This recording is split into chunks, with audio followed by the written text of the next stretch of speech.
You gotta come celebrate the best tacos in Texas at the Texas Monthly Taco Fest on June 7th at Discovery Green. You'll get to sample some of the best taquerias around as appointed by the one and only Texas Monthly Taco Editor. This celebration of the 50 best tacos in Texas is gonna feature live music, drinks, and my favorite part, all the tacos you can handle and more. Get your tickets now at texasmonthly.com/tacofest. Need a fun free indoor activity? Well, the Contemporary Arts Museum has you covered with its new exhibition, Out of Stock. This inspiring exhibit features work from Houston teens and was curated and created by CAM's 14th Teen Council. The artwork really makes you think and reflect on big ideas like consumerism and identity. Out of Stock is made by teens, but everyone will enjoy it. The exhibit is running now until October 19th, so head to camh.org to learn more. And don't forget, CAM is always free. I'll see you there.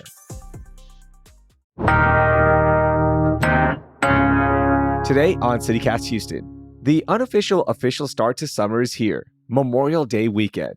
So, to get us ready, I'm playing back my conversation with Houstonia Magazine's travel editor, Sofia Gonzalez, on the best summer road trips to take from H-Town. And after the interview, I have a conversation sponsored by the Contemporary Arts Museum Houston about their new exhibition that has so many people talking. Stick around to learn more. It's Thursday, May 22nd. I'm Raheel Ramzanali, and here's what Houston's talking about. Hey, Sofia, how are you? Doing well. How are you? I'm doing great. I can't wait to get your recommendations on some of our best road trips that we can take from the city of Houston. And we're going to break this up in a few categories. So we're going to do 1 hour away, 2 hours away, and then 3+ hours. But before we start, I need to ask you a personal question. Of course. What is your must-have on a road trip? Oh, my must-have. I have to have a good podcast going. Oh, CityCast Houston, right? Yeah, exactly. So you're a podcast listener the entire time, not tunes. No, I have to do a podcast. That's the only way I can stay focused on the road.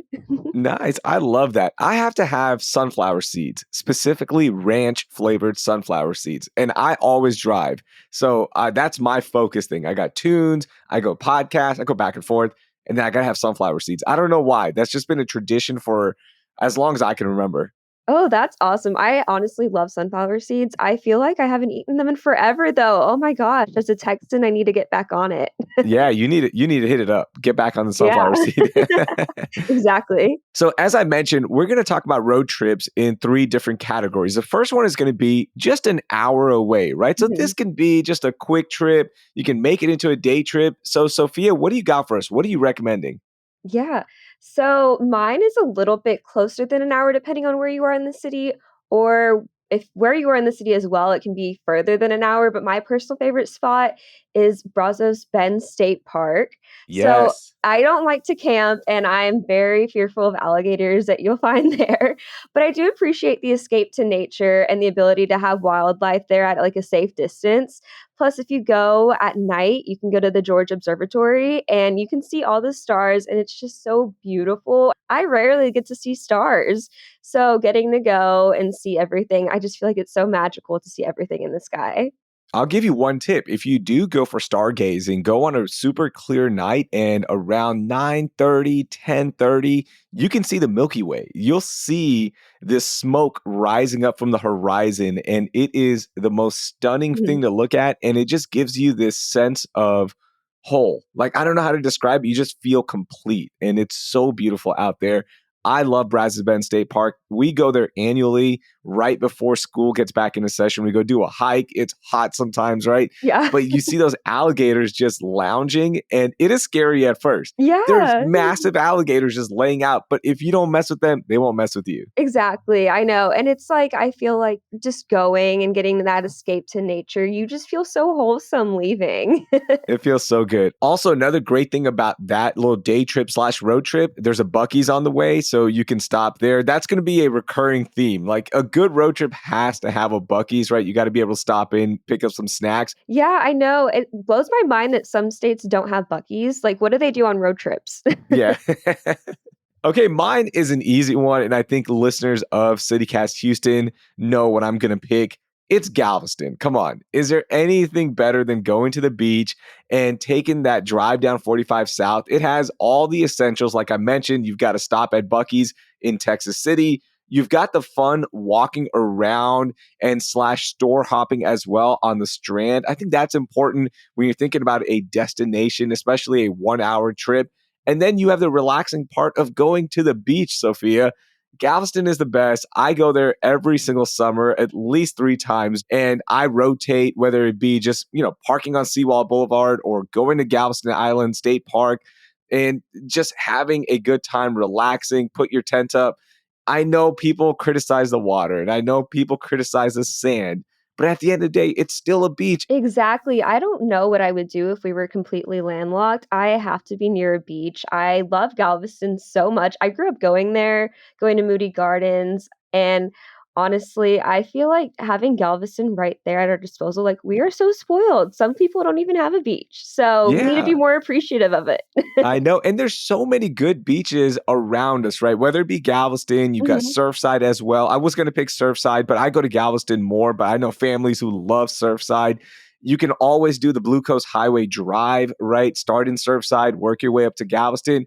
It's so pretty. It's a good escape and it's a day trip, right? Yeah. And honestly, you can even make it a half day trip. That's what we do sometimes. We'll go in the morning, get back by 3 or 4 p.m., and you're good. You just had a nice adventure. The kids love it.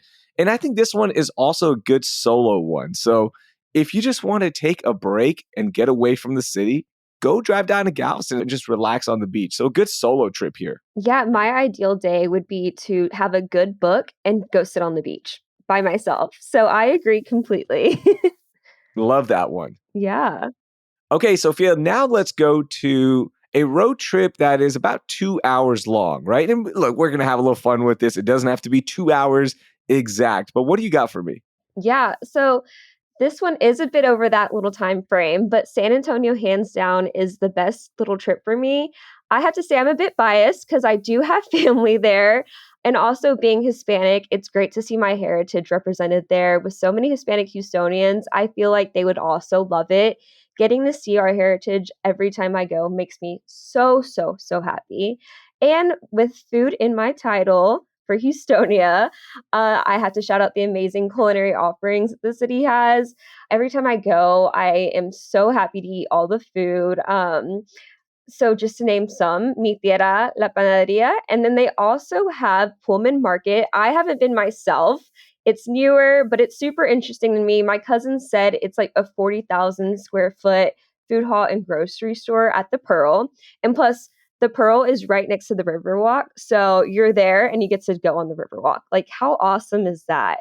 But overall, I just think that this city has so much culture and history. And of course, you can't forget the Alamo. Yep.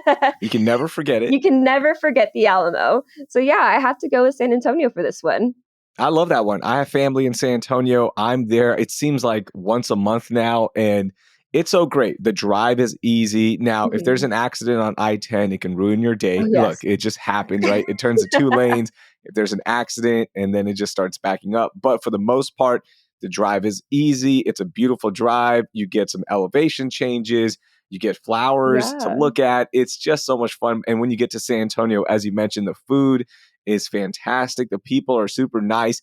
I think the one knock on San Antonio is it's a lot like Houston, right? In that it's so big, it's so sprawling now. Mhm. It just takes forever to get from one point of San Antonio to the other. But I Yeah. love San Antonio. And I think the Riverwalk area is so underrated. I know Right? we used to go all the time as kids and it kind of gets old, but when you go back now with friends, it's fun. It's cool. You got a lot of restaurants. It's all right there. I Mhm. love this recommendation. Yeah, thank you. I know. I feel like also San Antonio is kind of like the little brother to all like the major cities Yeah. in Texas. So I just had to shout that out. San Antonio is also great because if you go there for 3 or 4 days, you can do really cool road trips and day trips out of San Antonio, right? So you can Mhm. go to Enchanted Rock, which is about an hour and a half away, and it's one of the prettiest hikes in Texas. You can go to Johnson City and check out their little cute downtown, right? So there's a lot of little trips you can do as well. Yeah, yeah, make it a 3 to 4 day trip and get to go to all those places and see the beauty of Texas. And also, with Enchanted Rock, I mean, we don't have anything here in Houston. We are flat. So, Yeah. yeah. Our hikes are Buffalo Bayou Park. That's it. Right, that's it, and, I'm very thankful for that too. Okay, Sophia, for my 2-hour road trip, it's not Austin. A lot of people are probably thinking, Raheel, you have to pick Austin because you went to school there. I do enjoy Austin and I do enjoy San Antonio, but to me, the better pick is San Marcos. Now, the drive is super easy. You go I-10, and then when you get to Luling, you make a right on 80, and then you are almost there to San Marcos. The crowds are smaller. You can always enjoy the San Marcos River at Rio Vista Park. You can go tubing with one of the many outfitters there as well. So they will pick you up after you're done tubing. You can go pick up some great food. And this is where it gets interesting. Austin has picked up a lot of love for their food scene, but most of the good places are in San Marcos as well. So it could be Black's Barbecue, P. Terry's, and a bunch of other Austin restaurants have just moved into San Marcos, which is about 30 minutes away from Austin. And then if you still have time to go shopping, you've got the Tanger outlets right there. You've got high-end outlets like Gucci. You've got Nike. It's so much fun. And again, the crowds are picking up a little bit, but it is still smaller compared to Austin and San Antonio. During the pandemic, we would go there all the time as a family and just hang out at Rio Vista Park. We would make it a day trip. We've also done a weekend getaway. You can go camping. There's a lot of places to camp there as well. To me, San Marcos is the little hidden gem of Texas. Yeah, that's fair. I was debating on saying New Braunfels because I am a fan of the Kamal River. That shoot is a little scary, Yes. but I love a good day on the river and just tubing with my friends. I feel like that is the perfect summer getaway, and the water is so cool. I know some people complain because it's too cold, but with the heat that we have, I think it's perfect. At this point, yes, anything below 80 degrees water temperature wise is perfect. I like that bonus pick. Yeah, thank you. And my friends do live in Austin, so I will go to Austin and then I drive there. So it's also a good little day trip depending on where you are in Texas.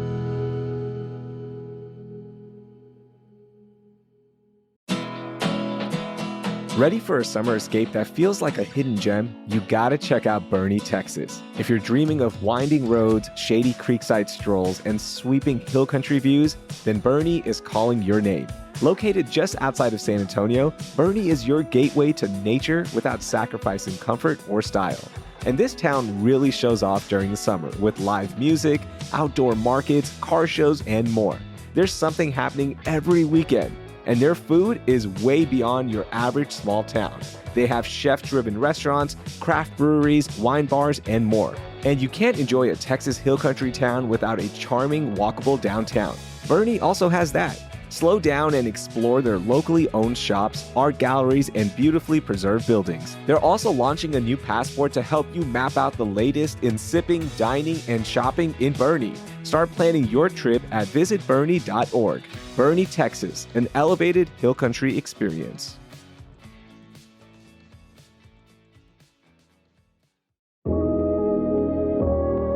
You only have 2 more Sundays left to enjoy Jazzy Sundays in the Park at the Waterworks lawn at Buffalo Bayou Park. Jazzy Sundays in the Park has become one of my favorite events in H-Town because I get to sit back with my wife and take in some great jazz music while our daughters hang out with kids from across the city. It's truly a community event celebrating H-Town, and it's all free. Performances are from 5 to 7 p.m., so it's the perfect way to end your weekend on a high note and soak up Houston's vibrant culture and jazz heritage. You only have 2 more Sundays left to check out these great local musicians, so grab a blanket and some chairs and head to Jazzy Sundays in the Park for an afternoon of live jazz and community. Find the full schedule of performances at buffalobayou.org.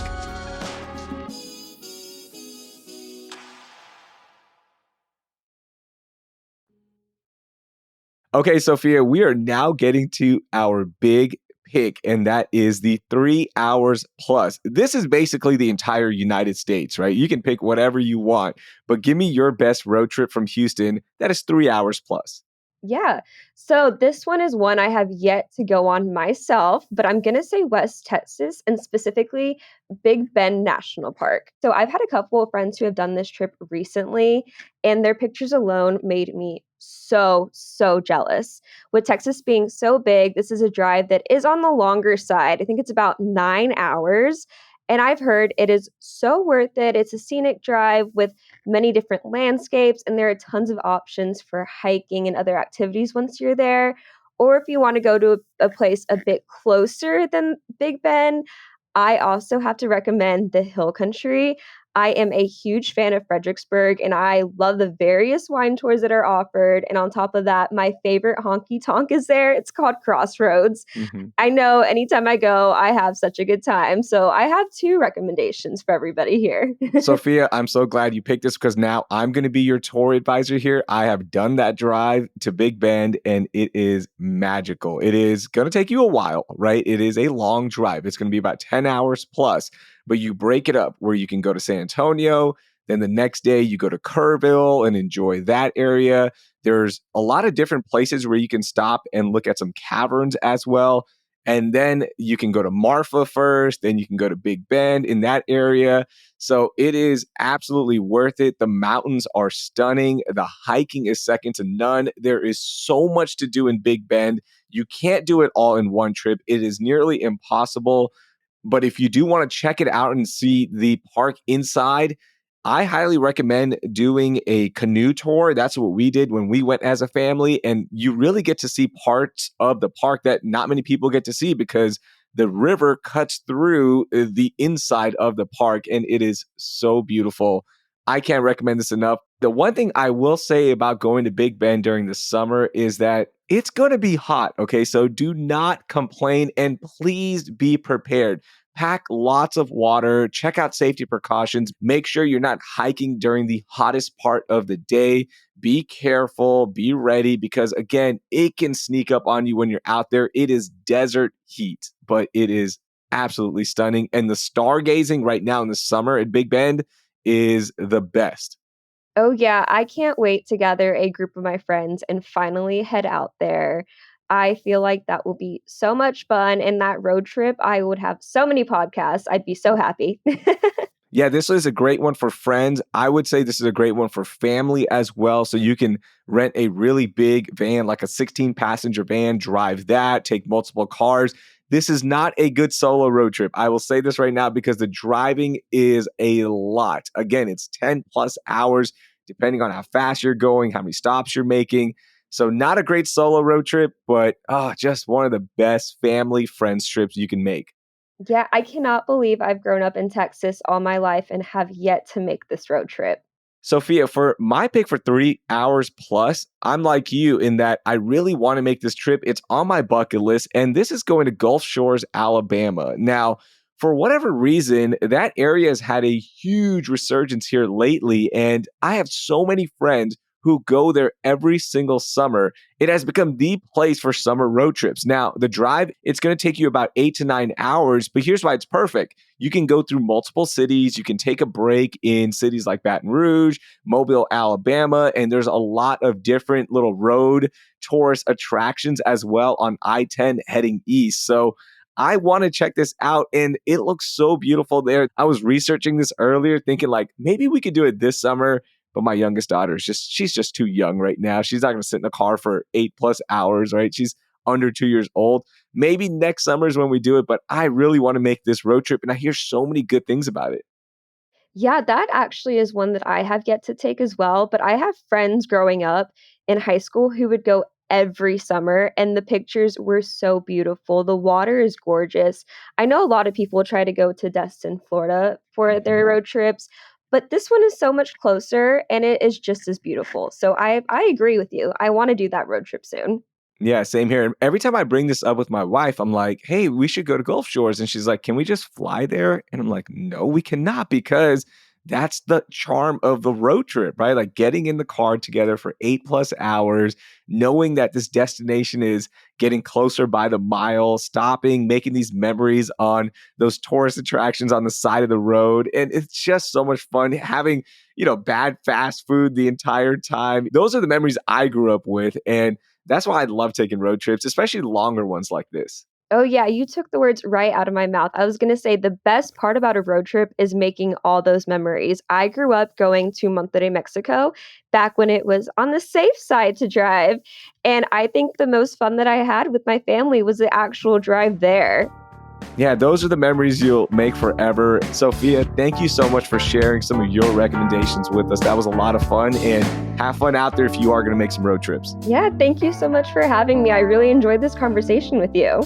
That was Sofia Gonzalez. She's the food and travel editor at Houstonia Magazine. I've linked all of our road trip ideas in our show notes, and while you're there, you'll see a contact us form. Click on that link and then let me know which road trips did we miss out on.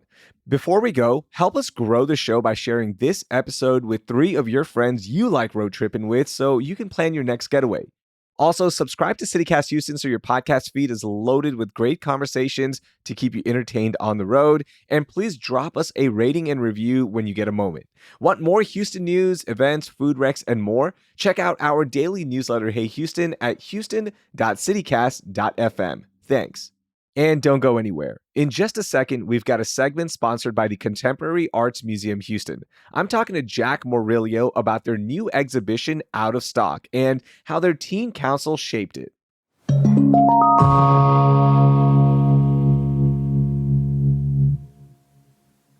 I'm here with Jack Morillo, the Teen Council and Tour Program Coordinator for the Contemporary Arts Museum Houston, or CAM for short. Jack, thanks for joining me. Thank you. I'm really excited to be here. I love going to CAM. It's so much fun. And so many people have been telling me about the new exhibition, Out of Stock. Now, this is new, and this year's Teen Council actually shaped the show. Tell me more about Out of Stock. Yeah, so Out of Stock is a group exhibition of Houston area teen art. And it's curated by a cohort of 14 teens from all over Houston called Teen Council, which is this cohort that the museum employs to help us figure out like how to meaningfully engage and serve teens in Houston. And Out of Stock is a biennial, which means it happens every other year. And this is the 14th iteration of it. It's also happening to mark the 25th year anniversary of Teen Council. That is so cool. And we're going to learn more about the Teen Council in just a second. But Out of Stock, this exhibit tackles themes around consumption. How did that idea come together, and what kind of work came out of it? The idea came together through several weeks of processing together what it's like to be a teen today. And the teens were talking around a lot of really large ideas, like the feeling of large scale overwhelm and overstimulation, the warping of the experiences of time, capitalism, trauma, scarcity, our relationship to the environment. All of these different like threads of teen experience, I think pretty naturally landed in this idea of the consumption society and wanting to use this lens to provoke art and also just wanting to engage in this study long term to be able to help articulate this experience at the teen level. So this idea of consumption, I think, was able to provide a baseline language to tackle a lot of these really large ideas. I want to talk about the Teen Council. As you mentioned, it's the 25th anniversary. What's made this program so special and long lasting? Because that is a huge accomplishment. When my boss, Felice Cleveland, talks about this, she talks about like how art and contemporary art has always been cool and it's still cool. And I agree with that as something that's like important for teens, you know? And I Yeah. think what makes it cool is this kind of spirit that like a contemporary art practice and supporting contemporary art can afford that grants someone a little bit more independence and agency, and this opportunity for authorship, the opportunity to say something, especially when art is taking on this social role of responding to or responding against, intervening or disrupting what is normal. That's something that's really attractive to teens back then, and I think is more important for teens today too. Yeah. Now, for listeners who have not been yet, what can they expect from the exhibition, and why should adults check it out too? Because it's like a teen art show, I think there's like an assumption around that we are platforming something that is naive or like not up to par with like certain standard. The show is really strong. I like at a craft level, but also at an ideas level, I find it so provocative. And I think part of it is coming from this like teen sensibility too. It's something about it that is like edgy and messy and really unafraid for it to be drafted and novel. But at the same time, it's putting forward something really clear, which I really appreciate. So it's not replicating maybe like an MFA, BFA sensibility that's kind of interested in being more complicated or obfuscating itself. So I would say for visitors to expect to be surprised and to expect to be moved also. I love the artist statements in this show. They're just like so thoughtful and coming from a really personal experience while tackling really large ideas. So I think that adults should expect to be surprised and expect to be moved as well. Sounds amazing. Jack, thank you for being here. Out of Stock is currently on view in CAM's lower gallery through October 19th. CAM is open Wednesday through Sunday. Admission is always free. Check out camh.org to learn more, and I'll have that link in the show notes for you as well. Thank you so much. Thank you, Raheel. This is really fun. That will do it for today. I'm Raheel Ramzanali. Thank you for listening, and I'll see you on the road.